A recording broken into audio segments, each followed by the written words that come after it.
नमस्कार दोस्तों, इस वीडियो के माध्यम से ताजमहल के इतिहास के बारे में विस्तार से जानेंगे और ऐसे 10 इंटरेस्टिंग फैक्ट के बारे में जानेंगे। पूरी जानकारी के लिए वीडियो के लास्ट तक बने रहें, वीडियो को पूरा देखें। भारत के उत्तर प्रदेश राज्य में स्थित प्रसिद्ध शहर आगरा है। ये शहर अपनी ऐतिहासिकता, संस्कृति और प्रमुख पर्यटन स्थलों के लिए विख्यात है। आगरा मुगल सम्राट अकबर और उसके बादशाह जहांगीर और शाहजहां के समय मुगल साम्राज्य की राजधानी रहा है। ताजमहल उत्तर प्रदेश का एक मशहूर मकबरा है। ये विश्व धरोहर स्थल के रूप में यूनेस्को द्वारा मान्यता प्राप्त है। ताजमहल विश्व प्रसिद्धता के लिए जाना जाता है। ये मकबरा मुगल सम्राट शाहजहां की पत्नी मुमताज महल की याद में बनाया गया था। ताजमहल का निर्माण सन 1632 से 1653 तक चला और इसे उस समय के अद्वितीय मुगल वास्तुकला का उदाहरण माना जाता है। ये लाल किले के पास यमुना नदी के किनारे स्थित है। ताजमहल का निर्माण उस समय शाहजहां द्वारा शुरू किया गया था, जब उनकी पत्नी मुमताज महल ने अपनी मृत्यु से पहले उनसे वादा किया था उसकी याद में दुनिया का सबसे सुंदर मकबरा बनवाया जाए।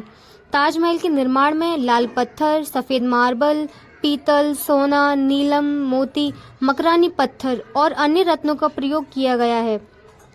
ताजमहल प्रेम का प्रतीक माना जाता है।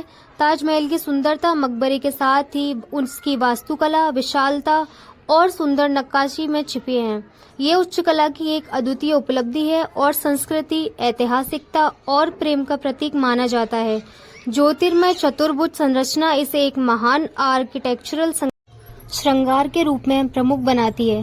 ताजमहल एक सुंदर आकर्षण है और यहाँ हर साल लाखों पर्यटक आते हैं ताकि वह इस महान ऐतिहासिक मकबरे की सुंदरता और महत्व का आनंद ले सकें। ताजमहल को बनाने में मुख्य रूप से एक बड़ी कारीगर टीम शामिल थी, जिसमें कई महान कारीगर शामिल थे। प्रमुख वास्तुकार और निर्माणकर्ता थे उस्ताद अहमद लाहौरी, एक आदर्श मुगल वास्तुकार हैं जिन्होंने ताजमहल की नक्काशी और निर्माण की संरचना का प्रबंध किया था। उन्होंने ताजमहल की अद्वितीय आर्किटेक्चरल शैली का निर्माण किया था। उन्होंने ताजमहल की मुगल संस्कृति कला के साथ साथ परंपरागत भारतीय शैली को भी शामिल किया। साथ ही इस कार्य में अन्य कारीगर शामिल थे जो उन्हें प्रतिष्ठित सहायक थे और निर्माण के विभिन्न पहलुओं में मदद करते थे।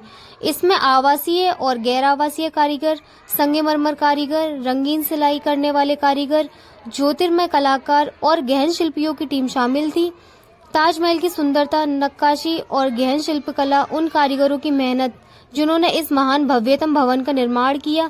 ताजमहल का पूरा नाम दीवाने खास से खुसरो है।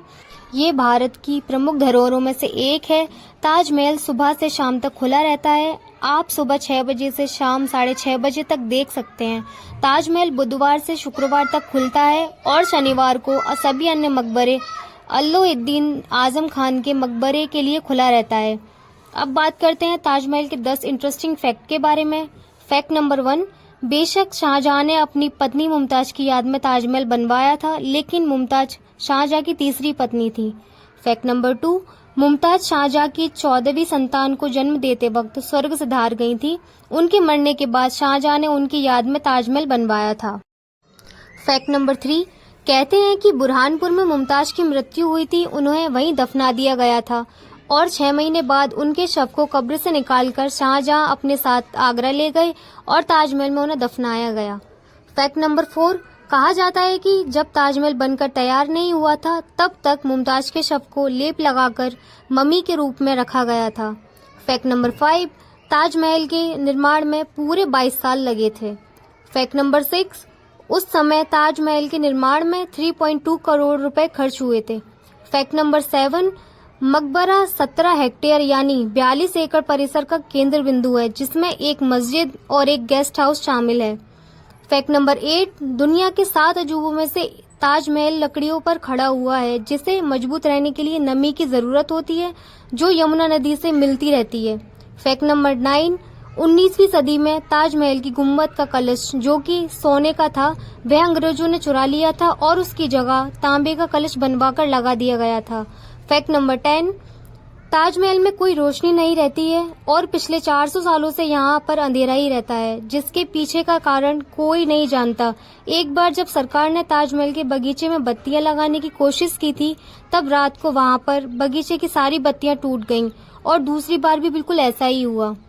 ऐसी ही इंटरेस्टिंग जानकारी के लिए चैनल को सब्सक्राइब करें, बेल आइकन दबाना ना भूलें, वीडियो को लाइक करें, फेवरेट पार्ट कमेंट करें, चैनल को सपोर्ट के लिए वीडियो को शेयर जरूर करें। Thank you for watching.